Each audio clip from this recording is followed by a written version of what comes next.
श्री साईनाथ गुरु चरण कमल लावा आधी व्याधी भवतापवारुनी तारा जड जीवा गेली तुम्हा सोडून या भव तमरजनी विलया परिही अज्ञानासे तुमची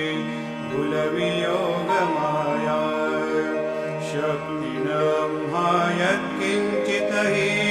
तिजला साराया तुम्हीच ती ते सारुनी दावा मुख जनताराया हो साईनाथ महा